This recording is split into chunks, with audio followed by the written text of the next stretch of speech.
Lusot na sa Senado ang panukalang budget para sa taong 2026 at ang Department of Education ay may inilaang malaking pondo para sa susunod na taon. Kunin natin ang live report ni Mean Corbera. Mean. Alex, pinagtibay na nga ng Senado ang panukalang pambansang budget para yan sa susunod na taon. Pero ang kinakaharap nilang problema ngayon ay mauwi sa mahabang debate ang Bicameral Conference Committee dahil may mga kongresista daw na ayaw pumayag na gawing live stream ang kanilang deliberasyon. Lusot na sa third at final reading ang panukalang 6.793 trillion national budget para sa 2026. 17 senador ang bumoto pabor sa pagpapatibay ng House Bill number 4058 o ang General Appropriations Bill, walang tumutol at wala ring nag-abstain. Ang sektor pa rin ng edukasyon na may pinakamalaking alokasyon ng pondo na abot sa 1.375 trillion, mas mataas yan kumpara sa ipinasang bersyon ng Kamara. Kasama sa pondo na inilaan ng Senado ang para sa pagpapatayo ng dagdag na 24,000 mga classroom, feeding program lalo na sa mga malnourished na mga kabataan at pagpapataas ng kapasidad ng mga state colleges and universities para mabigyan ng pagkakataon ang mamahihirap na kabataan na makapag-aral. Bilang Pangulo, nagsimula tayong maghanda para sa budget ng susunod na taon sa gitna ng matinding pagsusuri ng mga proyekto sa flood control. Lahat tayo ay tumindig upang tiyakin na hindi maulit ang mga naging pagkakamali. Maging simula pa ito, hindi lang ng pagbabago, kundi ng pagbabalik ng tiwala ng bawat Pilipino sa batas, sa pamahalaan at sa mga namumuno sa gobyerno. Dahil may magkakaibang probisyon sa pambansang budget sa pagitan ng Senado at Kamara, itinakda na sa December 11 hanggang 13 ang pagdaraos ng Bicameral Conference Committee. Ayon sa mga senador, inaasahan na nila ang mahabang debate dahil ngayon pa lang may ilang kongresista na ang tumututol umano sa pagdaraos ng live streaming sa Bicam. Ang problema, may mga kumukontra. Hindi dito sa amin, sa kabila, sa House, ayaw nila. Saka sabi nga ni Senator Soto, mukhang nagkaroon sila ng diskusyonan eh. Kasi sabi, ba't pinakialaman? Parang gano'n, bakit biglang islas. Pero maninindigan anyang Senado na dapat live na mapanood ng taong bayan ang Bicameral Conference Committee dahil pera ito ng publiko at hindi dapat itago kung saan gagastusin ang pondo. Bakit hindi kailan i-live? Are we hiding something? Tama na siguro, bugbog na tayo eh. Pakinggan na rin natin siguro yung gusto ng taong bayan. Because after all, they elected us. Doon sa mga kasamahan ko sa Congress, these people elected us. They elected you. Hindi naman we elected ourselves, di ba? Alang-alang na lang sa mga representatives sa district, di ba? Kaya tayo mga senador, these people elected us. So we owe it to them. They want it live, so why don't we give what they want?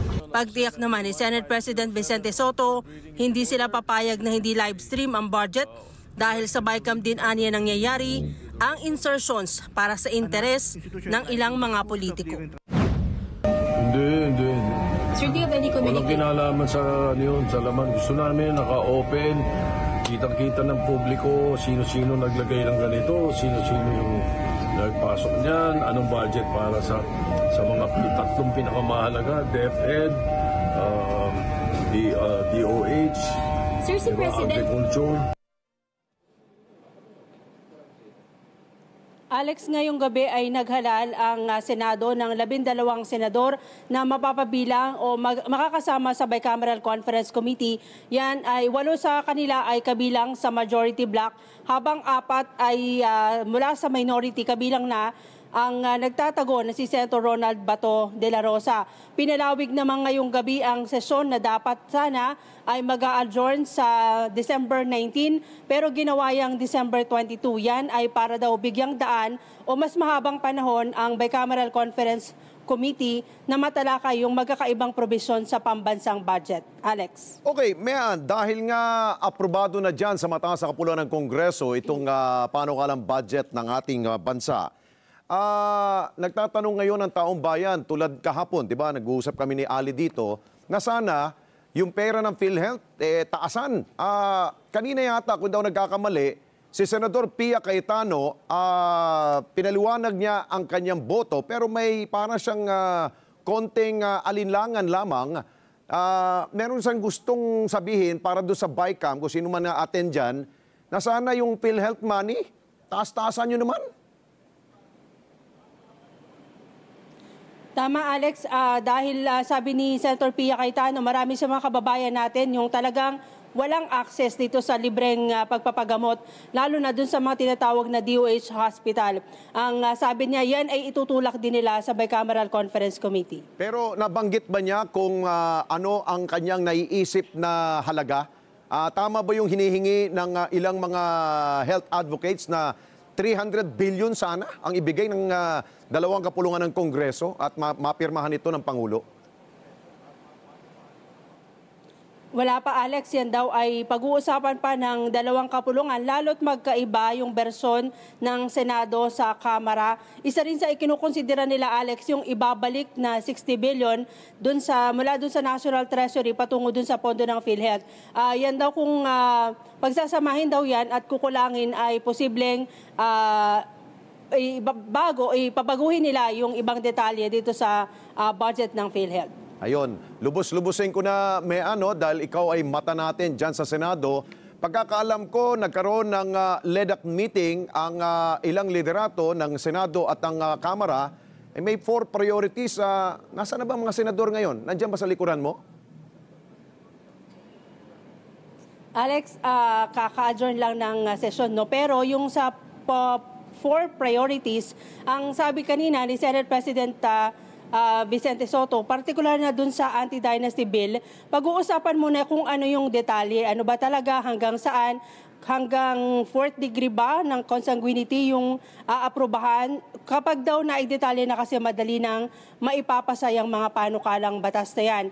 Yung namang pagbuo ng Independent People's Commission na siyang mag-iimbestiga dun sa lahat ng kaso ng anomalya sa gobyerno, sabi ni Soto, pagkatapos na mapagtibay yung budget, papaspasan na ulit yan, Alex. Sa Huwebes, may itinakda na uling pagdinig ang Senate Blue Ribbon Committee dito sa mga nabuking na anomalya, Alex. Ayun, siguro pang huli, habol ko na lang. Bago sinuspindi ang plenary session at sa pag-aproba ng budget natin dyan, nagkaroon daw yata ng caucus. Ano bang intensyon nila? Bakit nagkaroon ng caucus dyan? Tinalakay yung magiging agenda pa, Alex, sa susunod na 2 linggo ng sesyon. Mahalaga daw kasi na ang lahat ng agenda ay maiprioridad bago sila magbakasyon. Ang balik kasi ng sesyon, Alex, ay sa January 26 pa. Naku, sarap naman ang buhay nila, no? Okay, sige, maraming salamat sa iyo. Mian Corbera, mata natin, dyan po sa Senado.